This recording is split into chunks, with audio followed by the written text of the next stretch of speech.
morning. Good morning, everybody. Happy New Year to all the faculties and attendees. Happy to start our new year webinar. And we're very excited here to have two great speakers. We will discuss about epilepsy surgery techniques related to the posterior quadrant, specifically to the occipital parietal areas. And we have two outstanding speakers today. As I mentioned, the first speaker will be Professor Sophie Cunal-Coubois. She is a professor of neurosurgery at Nancy Hospital in France, and she will speak about her experience with posterior quadrant resections. And following Sophie, we have Chico Cardinali from Niguarda Hospital, who will continue and talk about the same topic. So with that start, and we can keep the questions for the end so we can have a combined discussion. Without not much delays, I'd like to give the stage to Sophie. Sophie, go ahead. Thank you so much for coming. Can you see my presentation? Yes, perfect. Okay. So thank you very much for this invitation. I'm very happy to join this webinar for the first time. And I will present you the case of a young woman, Stephanie. She was 35 years old at the time of the surgery, but actually she started having seizure at the age of 25. She's right-handed, she's pharmacist in our institution. And initially, she was seizure-free with oxcarbazepine during 6 years, but experienced a relapse during her pregnancy. And she became drug-resistant with several seizures per week. During a current seizure, she doesn't warn at the beginning. And we can see a discrete contralateral left deviation and loss of contact showing oral and gestural automatism, and in post-ictal there is an amnesia, but no language dysfunction. The EEG show bilateral occipital discharge, predominant to the right side, with early bitemporal propagation. So a classical occipital pattern.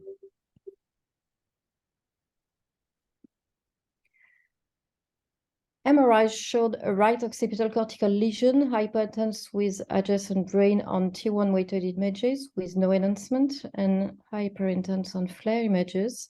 There was a cystic aspect without the typical soft bubble, but nevertheless, we kept the hypothesis of dysarthroplastic neuroepithelial tumor.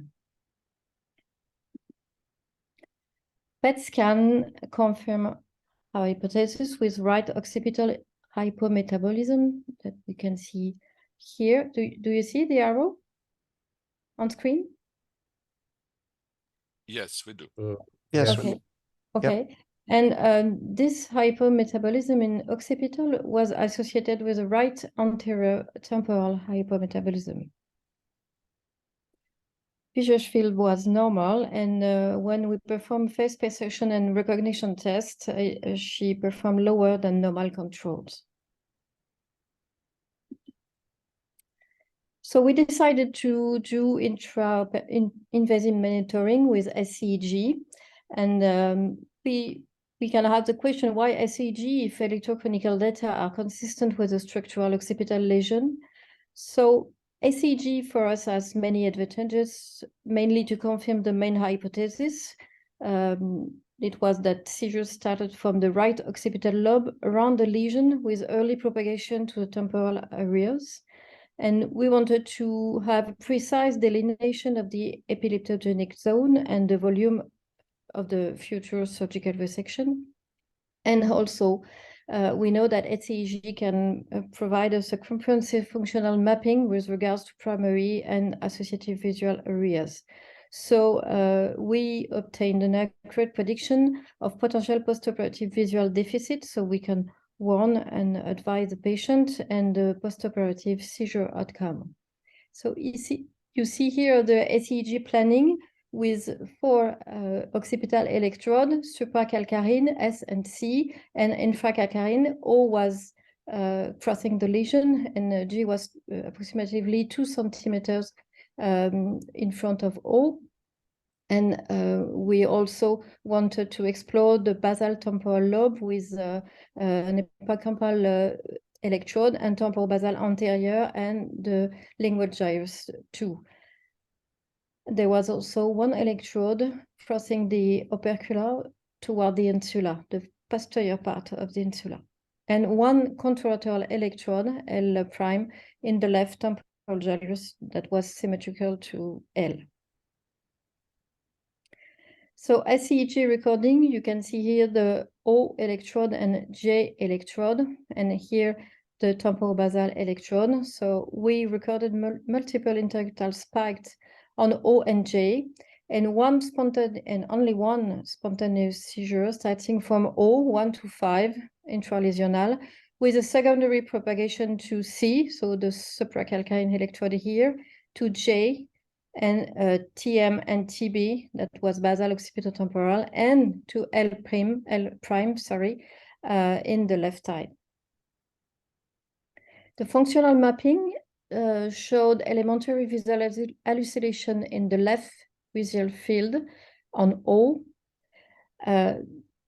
On C and S, we were on the upper part of the calcarine fissure and obtained visual hallucination in the left inferior quadrant. And on J, we had elementary visual hallucinations and no deficit in face perception and recognition. So J was considered at the anterior part of our resection. After the exploration, we were able to propose this surgical planning, cortectomy of the inferior part of the occipital lobe, including the lesion and the anterior part of the inferior calcarine cortex, according to the trajectory of O and J. The superior limit was O2, O3 sulcus here, and the anterior and lateral limit was the trajectory of J, approximately 2 centimeters laterally to O.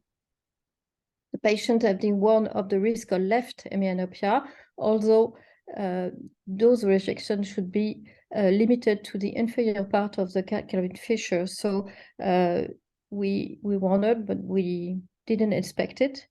But we warned that she would have, in any cases, a left upper quadranopia that would not be so disabling for her.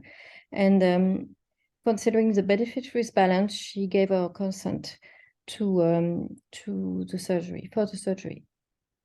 So the surgery, the patient was in lateral left position, and we use no navigation and microscope, of course. And you can see here the situation of the bone flap, allowing for the exposure of the lateral sinus here, the right lateral sinus, the superior longitudinal sinus in its inferior part, and the occipital pole here. Before the surgery, we checked important landmarks, so venous structure, mainly the sinuses, the torcular and cortical veins. And if you remark this vein here, we will see it on the operative picture after. And the cortical veins, of course, that are very powerful landmarks. One important landmark would be O2, or also O2, O3 sulcus here, and the entry port of SEEG electrode O, and you will see that it's very inconstant to see those entry points, and sometimes you can see some of them, but not all of them. And in that case, I didn't see J. Dural structure, of course, I will show you the picture, but we saw the fork, the tentorium, and even the edge of tentorium at the end of the resection. So this is the perioperative view. The dura is open, and I will certainly have to talk about those features here after. You see the O2, O3 sulcus here, and you perfectly see this cortical vein here and here that is represented here.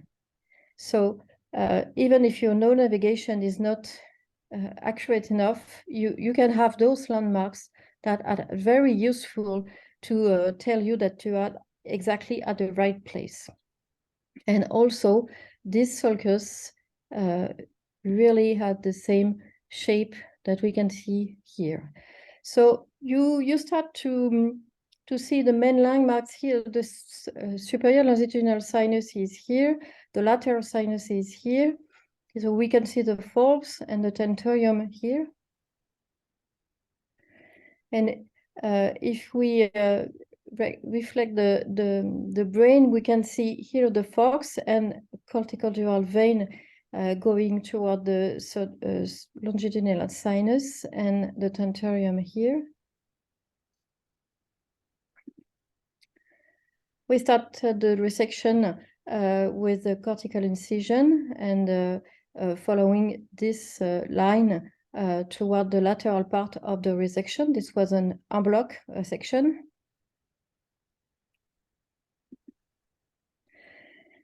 And when the resection is performed, we better see the dural elements with the forks here. I'm sorry, the caption are in French. The straight sinus, the tentorium, and the torcular here.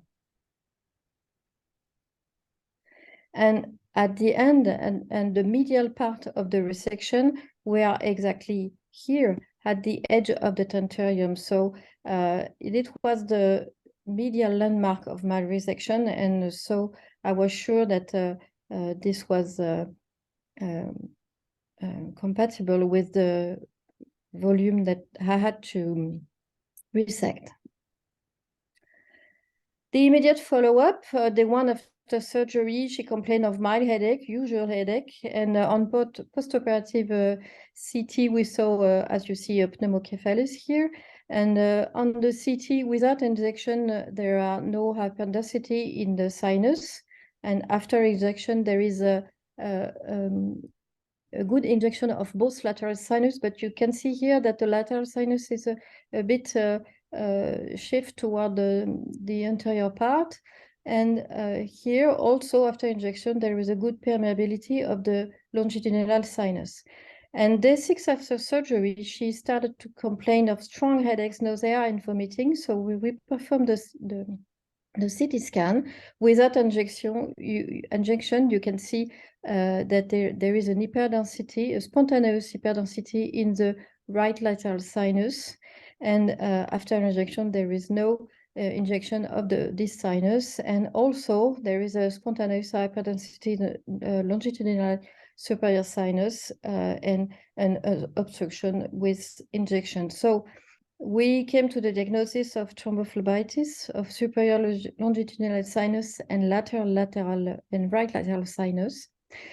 We started an anticoagulation therapy. During 6 months, she had a quick improvement of the symptoms, and angio MRI at 6 months was normal. The pathology confirmed the diagnostic of Jeanette. She's seizure-free since 10 years now. She was allowed to stop anti-epileptic drugs 3 years after surgery. Post-operative visual fields showed upper left quadranopia as expected, and there was an improvement of face recognition. So you can see here the post-operative MR and the volume of resection. So I thank you for your attention, and couldn't resist to show you a picture of our beautiful Place Stanislas in Nancy. Thank you. Thank you, Sophie. That was a great case. I'm sure we will have a lot of questions at the end. So proceeding, I would like to also call to the stage Chico Cardinale. He will give the second talk. Chico, go ahead. Okay, thank you so much. Wait.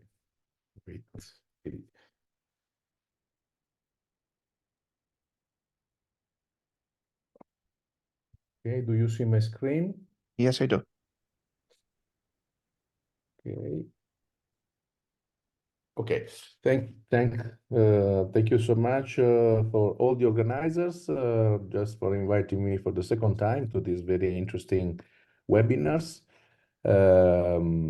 This is a webinar on occipital lobe epilepsy, and besides thanking the organizer, I would like to thank so much Ivana Sartori, one of our neurologists and neurophysiologists, who helped me so much in preparing this presentation, and now you will understand why. I hope she is online, ready to help me in case. Just a very few introduction to our series, more generally, the hospital. At our hospital, out of about 2,500 patients, we have operated more than 400 patients in the posterior quadrant of the brain, with about 70% of class 1, angle class 1 patients. But out of this, we have only 30 patients who underwent a resection limited to the occipital lobe, probably because the occipital lobe is quite small. And almost all of them, 28 of them, have a follow-up, have an outcome very good in class 1 of angle, with a quite long mean follow-up. These are data from these 30 patients. 29 of them have an informative MR. We did ECG just in 4 of them. At histological examination, most of them were malformations, mainly FCD or glioneural tumor. This is just to remember that we can have these, if we are talking about FCD, just a few of them are seated in the occipital lobe. Our case is about Dario, 5 years old, so young kid. When at the moment of the outpatient visit, the kid is right-handed. Seizure started when he was 3, with the first episode characterized by the kid saying, "Hi, mom, I see different. I see something strange," followed by deviation of head and eyes towards the left side. Epilepsy was diagnosed quite immediately, and a drug treatment with valproate was started. The kid was seizure-free for 10 months. Then we had seizure recurrence. Seizures are again characterized by the kid saying, I see something different, so a subjective symptom, then followed by deviation of head and eyes towards the left, then enlargement of the base of support with the lower limbs, and the kid, after the first part of the seizure, when he is able to warn verbally, becomes not responsive. Seizure frequency is very high, up to 4 seizures per day, never during sleep.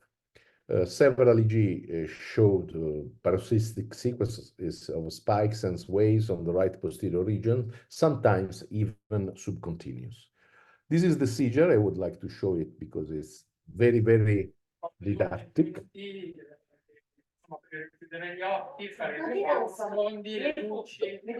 kid is verbally warning. I see different.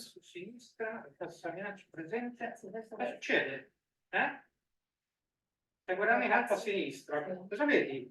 Cosa succede? Gli occhi sono rivolti in alto a sinistra verso l'amicca, prevalentemente sull'occhio di destra, ha delle clonie per l'occhio di destra. Gli occhi sono totalmente rivolti all'indietro e verso sinistra. Adesso la minaccia è assente, ora li ha riportati in asse, si gira verso destra. Non sembra ci sia ipertono agli arti superiori, totalmente rivolto verso destra adesso, sempre questo. Finita? Sì. Okay, now the seizure is finished. This is the trace of the seizure. We can see a low voltage fast activity, mainly visible in the posterior right trace. This is the evolution of the seizure, and I am a neurosurgeon, as most of you, so I don't understand almost nothing about the EEG, but even I I can see these spikes and waves post-ictal very, very clear in T6O2. This is the imaging, not so different from the case just presented by Sophie. We have a cystic tumor of the mainly of the cuneus, sorry, of the lingual gyrus, and at the occipital pole. Here we can see the reconstruction of the pial surface obtained with free surfer. Very helpful to start to plan the surgery. Here there is the reconstruction of the cystic component of the tumor. This is the cortical thickness. Why I'm showing this to you? Just to remember that the calcarine fissure region is the thinnest part of the cortex, more or less together with the sensory cortex. Here you can see the parietal, the paracentral lobule. So in this case, the morphology of the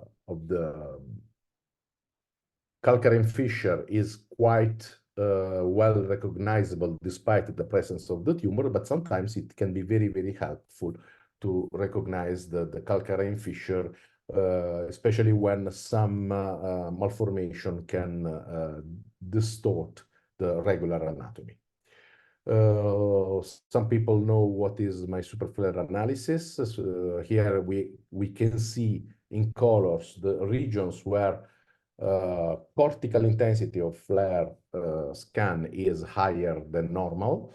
Of course, we have the lesional part and not so much other regions interested by this increase that is probably related to the network phenomena linked to the presence of the tumor and to the epileptic region. In every patient, so also in this kind, we do angiographic study. Here we have the main, this is an angio-MR without any contrast medium obtained with the phase contrast technique, showing mainly the major veins, but also some arteries are shown together with the veins. This is very, very helpful together with the reconstruction of the pial surface for the same reasons that were already very well underlined by Sophie. We like so much to recognize in the surgical field all the anatomical landmarks we can, so sulci, the crowns of the gyri, and vessels. We perform also a catheter angiography. This is stereoscopic for people who are able to look at it in stereoscopy. And it is quite interesting in this case because here now the red arrows show the contralateral calcarine artery, and the green arrow show the homolateral, the right calcarine artery. And here we have a very, very clear loop of the artery surrounding the cystic part of the tumor, and we can appreciate that the right calcarine fissure is lower than the left one, so we have a distortion of the anatomy. And in fact, if we go back to the MR, we can see that this is lower than contralaterally. We performed also fiber tracking with the probabilistic technique allowed us provided by the tools of the FSL software to study at the best the path of the optical radiation. Due to the age of the patient, we hadn't visual field examination, and we didn't do a PET scan that is quite complicated to have in our hospital in kids.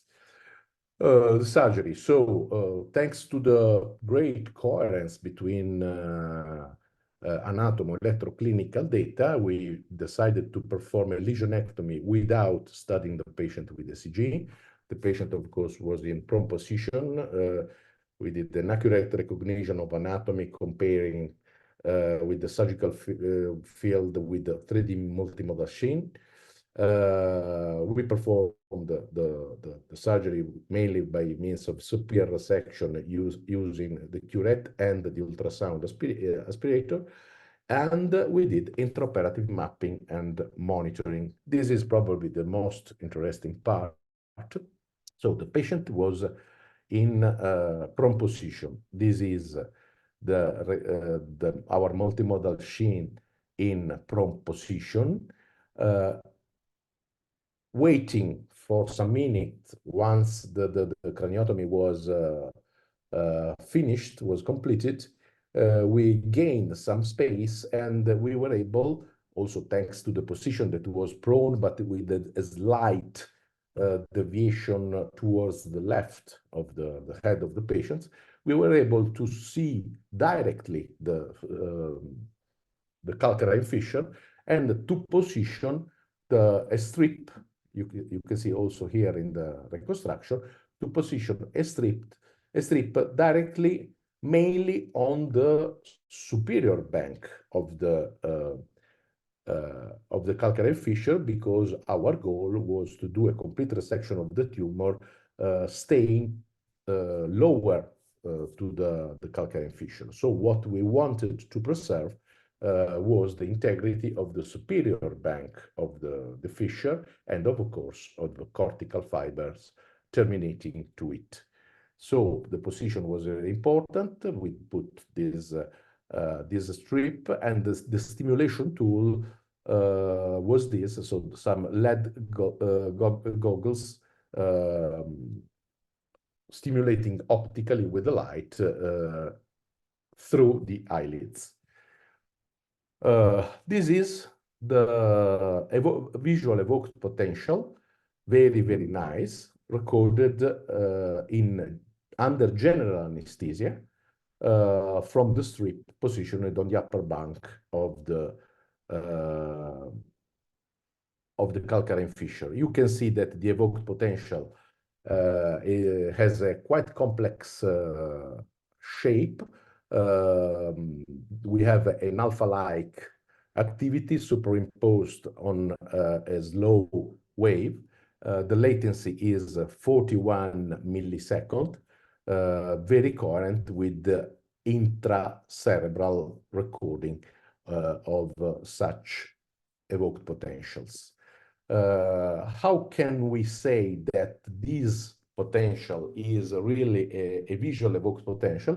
We can assess this because we learned this from ECG. So on your right, you have the same image from the same patient.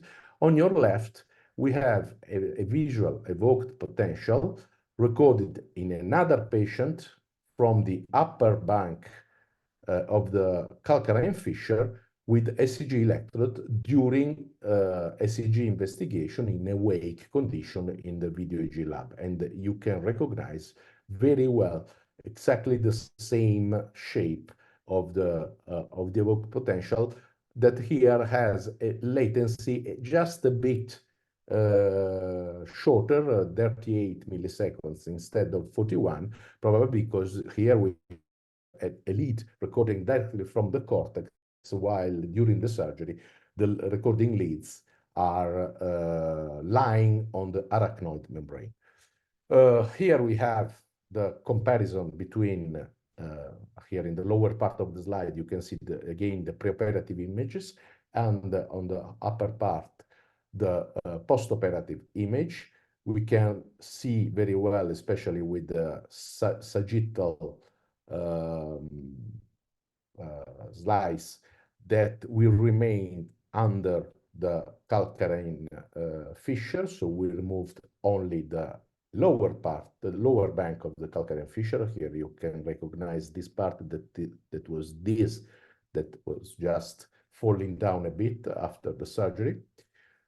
Here again, here we have the three-dimensional reconstruction of the resection. Okay. The outcome, the tumor was a ganglioglioma. The patient is completely seizure-free since surgery. Now we are at 32 months of follow-up. Drug therapy was progressively reduced and stopped after 20 months from surgery. And apparently the kid is not hemianoptic, no behavior modifications after the surgery that could suggest hemianoptic defects. But we don't have a postoperative visual field examination. This is a postoperative superflare analysis that indicates a strong reduction of the cortical hyperintensity out of the surgery region. This could suggest, let's say, a normalization of the situation, especially far from the lesional zone, coherent with the strong improvement of the clinical frame. So what have we learned from this case? Again, one more time, the song remains the same. Anatomo-electroclinical correlations are fundamental for surgery indication and strategical planning. Image processing allows accurate pre-surgical planning and in particular the visualization of cortical and subcortical structures, and intraoperative monitoring and mapping can be performed under general anesthesia even in pre-scholar age. So very, very quickly to finish with some consideration, we have to study the anatomy. The anatomy can be studied both with the MR but also with angiography, as we learned from CICLA. These are our reconstruction that help us to study very well brain and vasculature anatomy. We can recognize the calcarine fissure. Three-dimensional reconstruction are so helpful. Again, I repeat, the cortical thickness is really less in the calcarine fissure and in the primary sensory cortex. This helps us in some situation. FDG PET, if we obtain a PET scan with the patient with open eyes, we'll be able to appreciate that the calcarine fissure is relatively hypermetabolic compared to the neighbor regions because the patient is with open eyes during the fixation of the radioactive drug. We can add the study, of course, of the fiber tracts. Okay, let's go on. And just the last comments about intraoperative monitoring that I guess it's very interesting for many people. We used LED goggles, but now we just bought these other LED flash system that we hope it will be even more comfortable because it is directly attached to the eyelids. This is the patient we have just studied. This is another patient. This is an important point. In our kid, we were able, thanks to the surgical strategy and because of the position of the patients, to directly see in the surgical field the calcarine fissure. So we were able to put our strip directly on the upper bank of the calcarine fissure because we were interested in saving only that. This is another case, I will show you now in 10 seconds, with the parietal FCD. So in this case, this is the FCD that was operated by Massimo Cossu. In this case, it was not possible to see directly the calcarine fissure. In this situation, we have to do something different. We have to put the strip subdural strip, but we cannot see exactly where we are putting it. We have to slide it under the dura.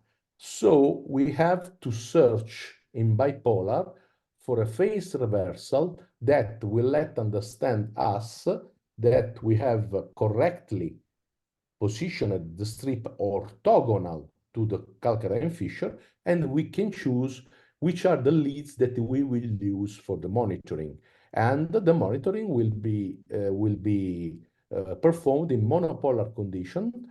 And here you can see all surgery long, the monitoring of this patient. In green, you have the trace at the baseline at the beginning of the surgery, and in white, the trace at the end of the surgery, witnessing that the functionality of the visual paths, the fiber bundles and the cortical structures is still okay at the end of the surgery. In this patient, in this surgery, one more thing very interesting was done. The picture is definitely suboptimal, but perhaps you can appreciate here the presence of an ECG electrode. Massimo, when he was more or less at the end of the resection, in terms of reaching the white matter, implanted freehand an electrodes to sample the cortical fibers of the visual of the optic radiation, and it was possible here to record also the evoked potential from the white matter. That is, of course, that has, of course, a shorter latency compared to the calcarine cortex, because the length of the path is a bit lower. So this can be also very, very, very helpful. This is another case again with monitoring, with mapping and monitoring with both calcarine strips and ECG electrodes. In this case, anyway, it was negotiated in advance with the patient a hemianoptic defect because of the extension of the FCD that was studied with the ECG electrodes. But it's nice to show you that here we have the disappearing of the visual evoked potentials once that the damage was done. In this case, there was no attempt to save the optical radiations, but we wanted to illustrate the possibility of having these traces very helpful in other patients, such as this, and I conclude. In this case, it was negotiated to have a superior quadranopia that is not severe in terms of quality of life, absolutely not. And in this case, for example, you can see the difference between the superior and inferior components of the evoked potentials.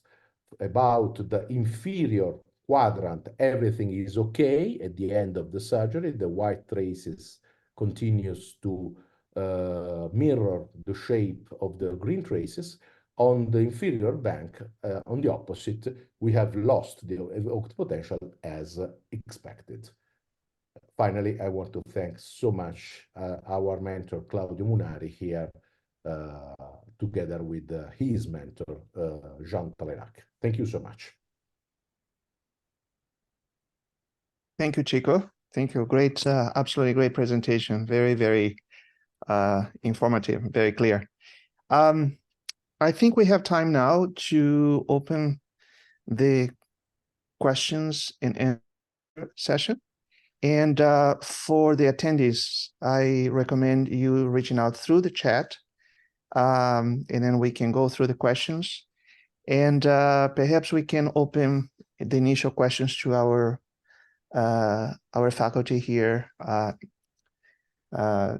Guy, Artur, Chris, Berto. Any questions to Sophie or to Chico? May I just have a comment? Go ahead, Berto. Okay. Yeah, I would like to thank you both for this really, really excellent presentations and very important presentations. The tradition is in my group to regard lesions or even more MRI negative occipital lobe epilepsies in adults as almost hands off, because a hemianopia for an adult is quite a big trauma. Of course, it's not the same thing in very small children, but I think both your presentations are very promising for the future. So thank you so much. Welcome. Very good. I do have a question for Sophie. And I think, Sophie, it's a more an epileptologist question, but I have perhaps the answer, but I would like you to explain a little bit better for us. In your SEG exploration, you have a lesion on one side and very good hypothesis and very successful in resection, but you did explore the contralateral side with one electrode. Can you explain to us why the contralateral electrode and how this was helpful in defining the extent of the epileptogenic zone on the lesional side? So thank you for this question. If you remember the EEG, the standard EEG result, we had the bilateral occipital discharge, predominant to the right, but bilateral. And as you know, there is often a very quick spreading to the contralateral occipital lobe and also to the contralateral temporal lobe. So that was what we wanted to record. And indeed, we recorded it with the contralateral electrode. Usually now we put more than one.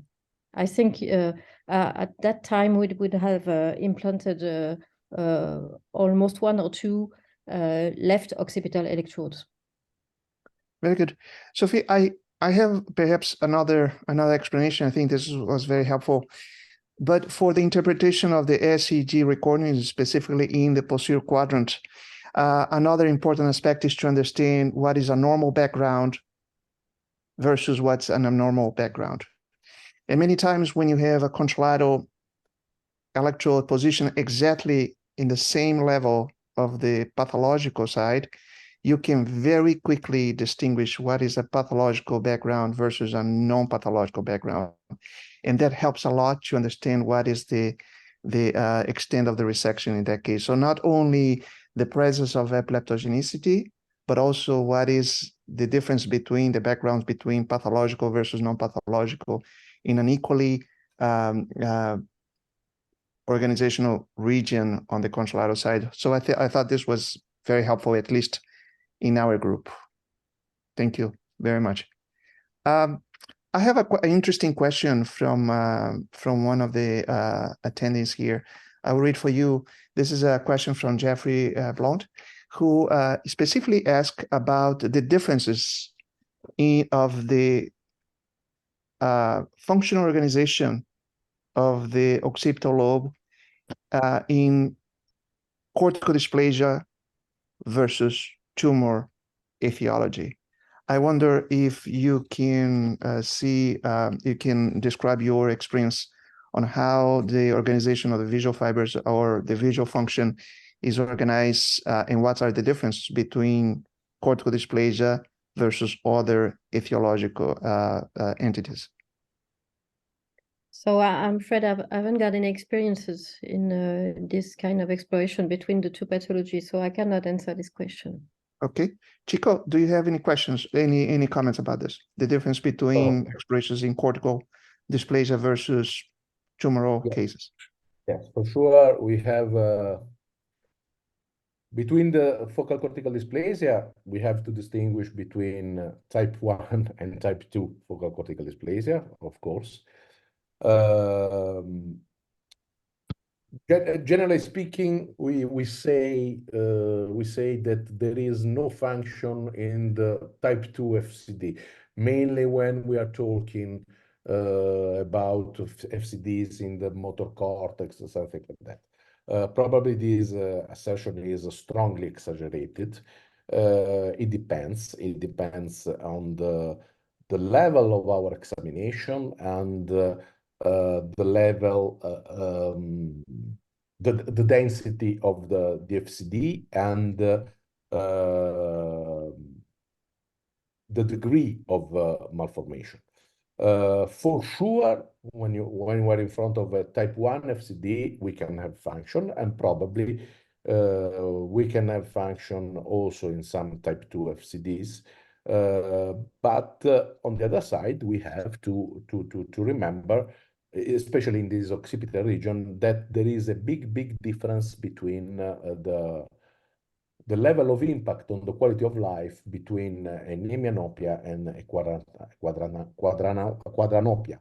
So the fibers, the optical radiation, for sure, will go very probably directly in the visual cortex, in the striate cortex, even in the presence of the FCD. And they will behave differently if we have a tumor. If we talk about the tumor, again, we have to distinguish. One thing is a glioneuronal tumor. Another thing is another type of tumor. When we are in front of glioneuronal tumor, that of course are the most frequent in epilepsy surgery, we still have to consider that we have a component of neurons inside the lesion. So the seizure can really start from within the lesion. So the rationale for a simple lesionectomy, it does exist. I don't like the term pure lesionectomy because a lesionectomy is never really pure. Simple lesionectomy gives the idea of what we want to do to remove the lesion. If we are in front of a tumor that is not one of the glioneuronal tumors, we have to understand from the beginning that the seizure starts from outside the tumor. Very likely, imagine, I don't know, a pilocytic astrocytoma, something like that. The seizure is coming from somewhere outside the tumor. So we have to concentrate about the surrounding region that probably we would like to include in the resection if possible in terms of visual field protection. And so we have to study, for example, very, very well the path of white matter bundles to understand what's the best to do. Because the white matter fibers very likely will surround the tumor trying to reach the functioning cortex. Very good. Thank you, Chico. Guy, you have a question. Now, I have two separate questions for both of you. So the first one is, maybe with your experience, you could comment just in general for the people listening in about technical tricks that you use when you're doing occipital SEEG implants to get your electrodes very posterior towards the pole. You showed, Sophie, your implant up, you had electrodes almost all the way back to the pole where the skull really starts to turn, and you're putting in a contralateral electrode at the same time. So any surgical tricks for how you're specifically positioning the patient, how you're making sure you get your electrodes through the curvature of the skull? So I use the Lexel G frame still now for my implantation. So I have to do very oblique trajectory for the occipital pole. And I think that it is very, very important to be straight perpendicular to the skull in order to avoid the deviation of the trajectory and to have the proper trajectory as you planned. So I'm not orthogonal in the occipital pole. I'm not orthogonal to the brain. I'm straight orthogonal to the skull. So oblique trajectory mainly. So sometimes I turn the head slightly or turn the whole table, but with a frame there are no specific difficulties for this. And I put the arc in the anterior posterior position. I don't know if it's illustrative for you, but I don't put it in a lateral position from here to here, but anterior. So it can allow a larger approach to the lateral phase, lateral part of the skull, and also the occipital part. Guy, you said that you have two questions. We have one more? Yes. So my second question is a question, and Sophie, thank you so much for showing a case where you ended up having... Then I can also give my answer. Yeah. Go. Yeah, answer the first one first. Thank you, Chico. Okay, we use the robot arm for all our trajectories. Okay, twist drilling orthogonal to the bone for sure facilitates the goal of remaining well aligned along the vector of the plant trajectory, and this is important.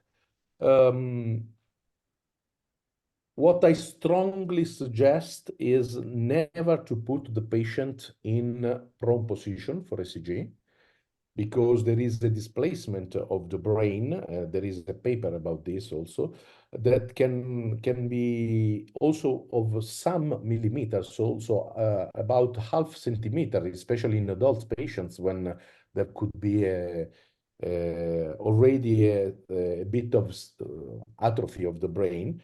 So all our images are probably obtained in supine position in the MR scanner and so on, and this can change the relative position of the brain and of the vessels in a relevant way, and can facilitate the occurrence of even large hematomas, and I'm sure that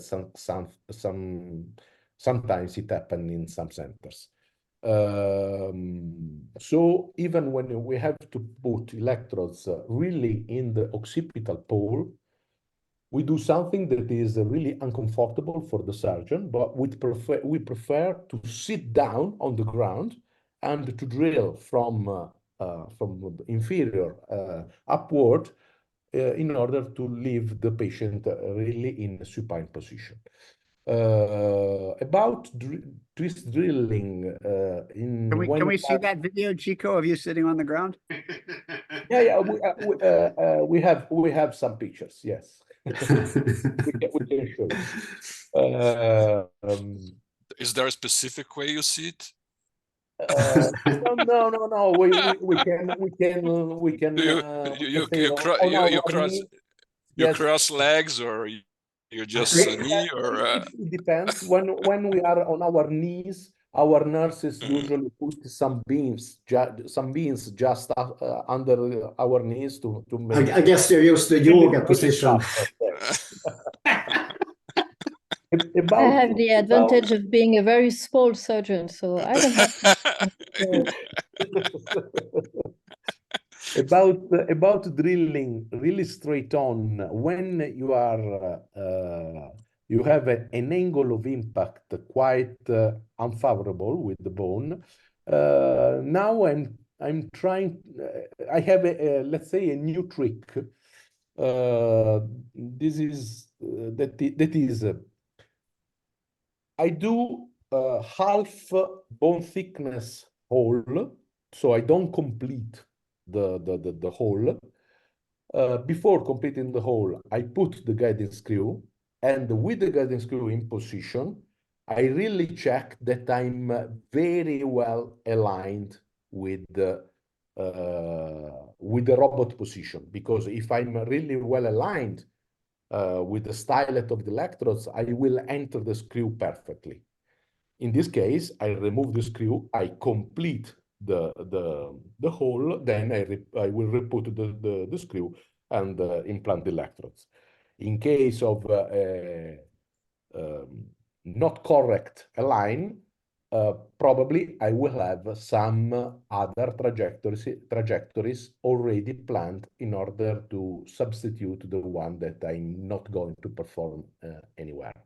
This is something that I'm doing more and more when we have a very, very unfavorable angles of impact on the bone with while implanted the ECG electrodes. So quickly, my second question for both of you, that Sophie, you showed the case that it had a delayed venous thrombosis that you treated with anticoagulation, and you mentioned that you would come back to. Do you think that was at all related to having retraction sutures on the sinus? Yes, yes, definitely. The stitches are very tight. You saw it.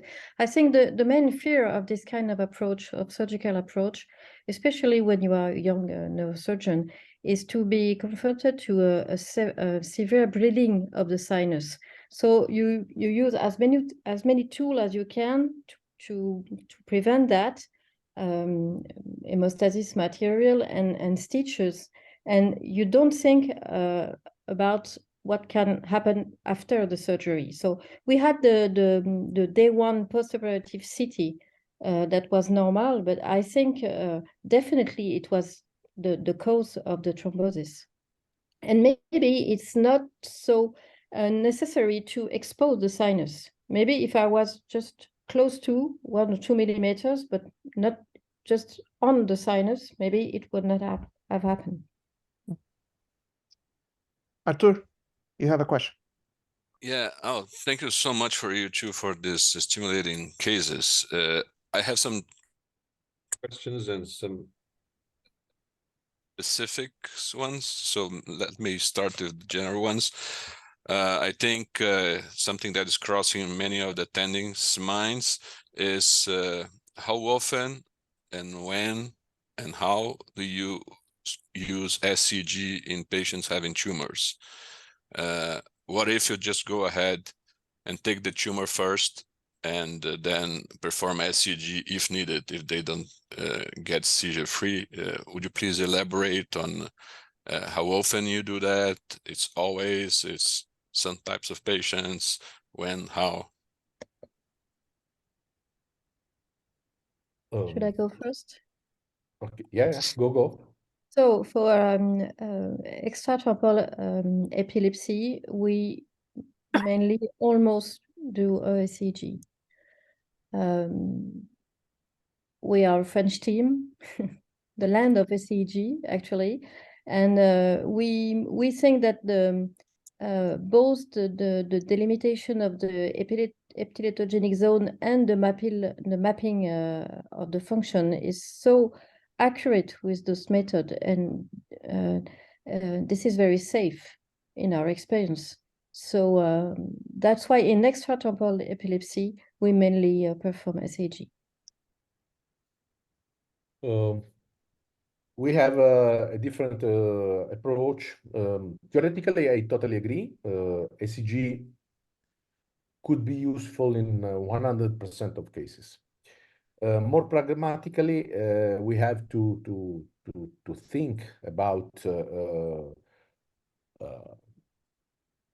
the probability of making the patient seizure-free with and without ECG. And for example, a very big problem at our place, at our center, is that for ECG, we have a waiting list that is longer than 3 years. So whenever we have a situation with very coherent anatomo-electroclinical data and a clear lesion, is both for glioblastoma tumors or even for type 2 FCD, in most cases, we go directly to lesionectomy or a topectomy, including the lesion, respecting anatomo-functional margins, with the strong hope of making the patient seizure-free. And let me repeat, the probability of seizure freedom is for sure quite high in front of the correct lesion if anatomo-electroclinical correlations are very, very coherent. And in the occipital region in particular, is very often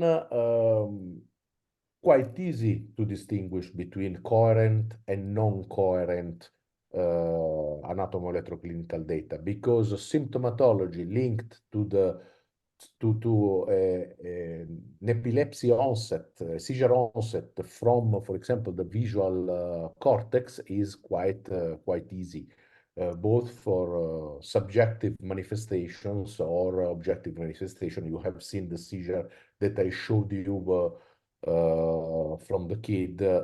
No reason to do even MR in that kid. The seizure was so clear that it was almost impossible not to have a lesion in the inferior bank of the calcarine fissure.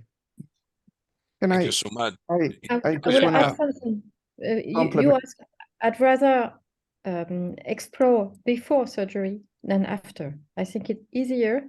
And if you have to perform a ECG, you will have more answer by exploring before a surgery than after a surgery. And technically, it's not so difficult to explore after surgery, but it's not so easier. Can I make a comment about and so I think this question is very important, Artur. Thank you. And I would probably have done exactly what Sophie and what Chico perform in our center.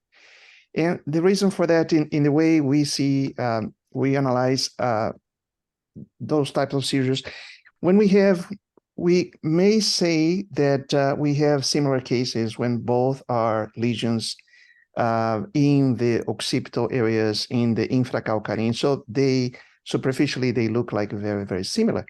But when we analyze the pre-resection or pre-surgical treatment anatomoelectroclinical correlations, they are completely different organized. So Sophie patient, as I understand, has more questions about the spread of the extent of the epileptogenic zone towards the basal temporal areas because of the semiology and because of the PET scans that she showed. So there was a question that perhaps the organization of the seizures was perhaps more broad, extended towards the temporal areas. And that's perhaps one of the reasons why perform SEG in this case it's a good way of answering. Chico case, however, it can be done with the SEG. The way the seizures were organized to me, was much more focal, with not hypometabolism of the temporal, with very quickly spread towards the parietal. So we are really talking about a more refined epileptogenic zone that responsible for the organization of the seizure. So the short answer is, I think lesions are not the same. They're different. Even lesions with the same etiology, histopathological features, they're different because the seizures can be organized in different ways. And when we have a more suspicious for a more extended epileptogenic zone, we normally perform SEG. So in our center, we have done exactly what both did, because in my view, they're different cases, regardless of the location of the lesion. Well, thank you so much. You see how a simple question can just spark a huge discussion. It might be fair to state that in some centers and situations, people would skip it. We don't see any more people with 30 years of history of epilepsy, and then all of a sudden they discover they have a LIAT, and then they are explored. Most of the time, they have their first seizure. They go to an emergency room. They are scanned. They get the diagnosis of a tumor. And then maybe you can decide, well, let's wait because this might be benign, and then they get the second and the third and the fourth one, and then the family started to get anxious, but they're not going to wait for 30 years to try to solve the situation. Not to mention that there are centers that are basically ablating these tumors without even getting a biopsy. Maybe Guy could comment on how these things are going on in the US, ablation of LIATs. Would like to comment on this, Guy? Yeah, I mean, I think there are definitely people trying to push laser ablation more and more. In our hands, we don't ever do consider a lit for something like that unless we would do a biopsy at the same time. And we more often in those cases would tend to implant them ahead of time with a biopsy and an SEEG to make sure we know exactly what we're dealing with. Because obviously, as Jorge was saying, in these two cases show, it's very different depending on the pathology, whether or not, and sometimes, as we know, you can have mixed pathology where you've got a component of a tumor and FCD with it, and it's important to understand that. So I personally am not at this point in time, a big believer of upfront laser ablation in these sorts of situations, unless it's a surgically much more challenging area to get to, a higher risk zone. But there are definitely people doing it, and I think we're going to see more literature on it going forward. Mm-hmm. Thank you. Another second general, go ahead, Jorge. No, go ahead, Artur. A second general question is, do you see any role for intraoperative electrocorticography in this kind of patients? Yes. We, especially in the last years, we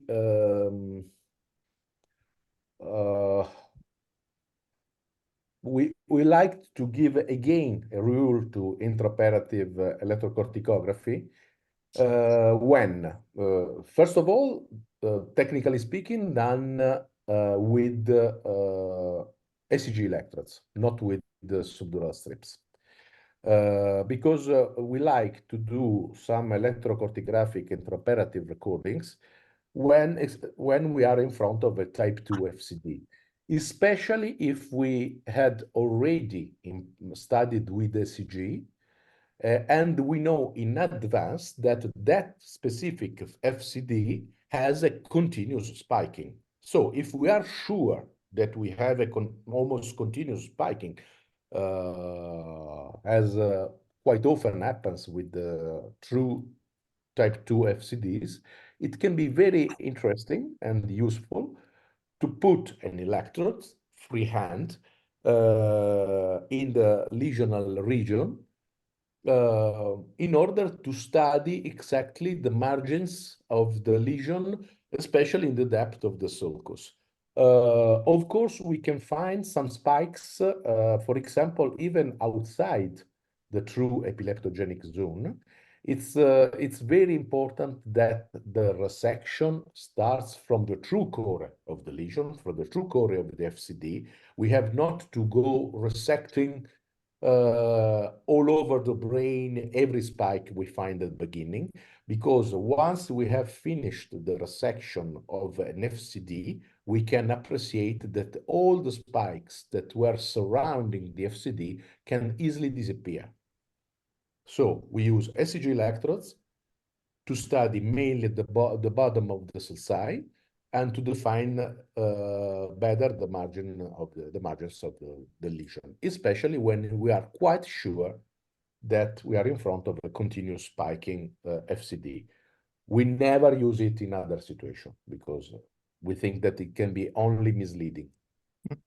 Sophie, what's your experience with ECOG in those cases? It's a very, very little, we have little experience because we try mainly to have a comprehensive exploration even in cortical focal dysplasia.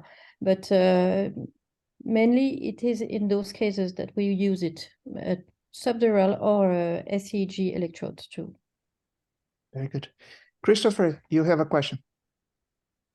Yeah, thank you very much. In MRI negative cases, or where in the MRI there are only vague findings to see, and the decision is taken to do an occipital lobe resection. What are the borders then, anatomically speaking, for you for the occipital lobe? So for me, to the front, it's the parietal occipital sulcus, but for the lateral part of it, what is your anatomical boundary for the occipital lobe in your resection? Or is it always SEG driven, the lateral borders? And does it differ between the right or the dominant and the non-dominant hemisphere?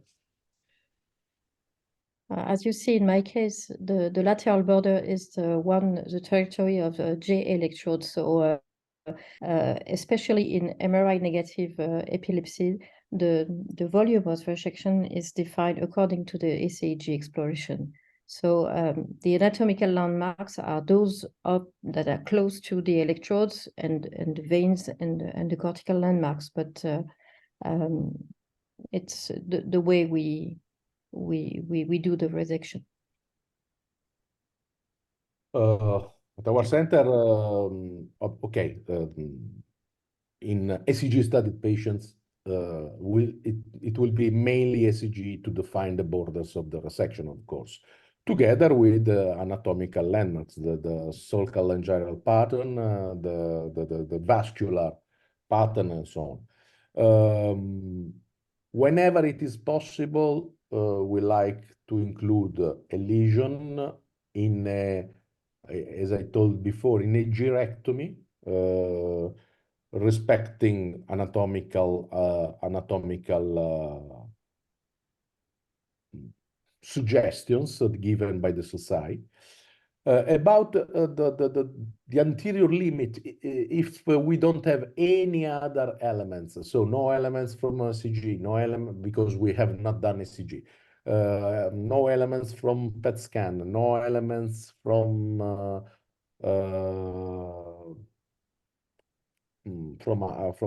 any other diagnostic modalities, we will have to consider mainly the most important functional areas. So if we are on the right side, we will try to save the face recognition area. If we are on the dominant side, we will try to save of course the reading area, just to stay simple. And if possible, will be a bit larger than the lesion. It depends on the lesion, it depends on the symptomatology. But honestly, I don't see any reason to go very far from an occipital lesion if we don't have ECG data. Or we study the patient with ECG data, and ECG will give us the borders of the resection, or we will stay closer to the lesion. We will do essentially a lesionectomy. Mhm. Mhm. Ask Very good. Go ahead, Chris. Sorry for looping back to the patient positioning discussion again, but Sophie, you said that you were doing your case in a lateral position. Are you doing all of your occipital lobe epilepsy cases in lateral, and why? Mainly, even for occipital tumors, I prefer the lateral position to avoid the brain swelling that you can often have in prone position. I think it's more important in adult than in pediatric surgery, and I often saw that my pediatric colleagues use very often the prone position, but we don't like it. We use park bench position sometimes if you have to be more posterior. And for this case, it was anatomically, on an anatomical point of view, it was very easy to represent in a 3D conception the lateral sinus, the sagittal sinus, superior sagittal sinus when you are in lateral position. So I chose this for this reason, mainly to avoid brain swelling that you can have with prone position. Thank you. I have a question for both of you. In my experience, I've been having very hard time to preserve both quadrants when the resection is in very close proximity from the occipital pole, specifically area 17, which is the macular representation. Even if we have a tendency to believe that the resection is going to be infracalcarine or supracalcarine, when you in very close proximity with the pole, the macula of both fields get affected, and the patient very commonly has hemifield, even if you try to preserve that the one of the quadrants. So I just want to know your tips and suggestions to when you're operating in very close proximity from the occipital pole, how to avoid this macular bi-quadrant macular deficit in occipital lobe epilepsy. Sophie? I'm not sure I didn't understand the question. Yeah, if you operate very close on the occipital pole, you will have a deficit, a hemifield deficit, regardless. If we are trying to preserve the visual field, that's my impression. When you're operating the occipital pole, because the areas are so close and the vascularity is so mixed between one and the other, it's very difficult not to cause a deficit on your upper or lower quadrant, even if you try to preserve one. Just when you're on the occipital pole, do you have any tips about that? No. How to avoid? Chico? I don't know, Jorge. The cortical representation of the central vision should be bilateral. I will go and check and study again about this problem. Honestly, I don't remember any anoptic defects when the occipital pole is interested, but then the calcarine fissure is very well respected. I will go and check. I don't have any better answer now. Okay. Berto, you have a question? Yeah, I have a comment or question to Sophie. Regarding your thrombophlebitis complication, we had a rather severe thrombophlebitis in the sagittal sinus in a very small kid undergoing a dural hemispherectomy. And it went out well finally. But my impression and the general thoughts are that the risk for thrombophlebitis in the sinus, they are much higher in really small kids than in adults. Anyone of you have any comments? I don't have the experience on pediatric surgery, but I think we could prevent it more often in postoperative cases. So I don't usually use prophylaxis for thrombosis in postoperative young patients. Okay. So I think it may be something to think about in those kind of approach. Thank you. We use regularly prophylaxis, antithrombotic prophylaxis for sure in adults, doing with the pneumatic boots during surgery, and with enoxaparin, something like that, postoperatively, starting more or less 24 hours after the surgery. And we use it even in young patients. When I say young, I mean more or less 12 or older. In very young kid, we don't. We never had thrombosis of the dural sinus. We had in some adults some thrombosis of peripheric veins, especially in the legs. Thank you. Welcome. So excellent. If you're still interested, a young colleague of mine, very efficient, sent me a picture of one of our surgeons putting electrodes sitting on the ground. So if I can share just a moment the screen again. Okay, do you see my screen now? Oh, yeah. Yeah, and you can see Pier Giorgio Dorio putting electrode in the occipital pole, sitting on the ground just beside the robot. Just to demonstrate that I was telling the truth. It's certainly not your position, though. Sorry? Chico, do you have to call in the younger surgeon to sit on the ground now?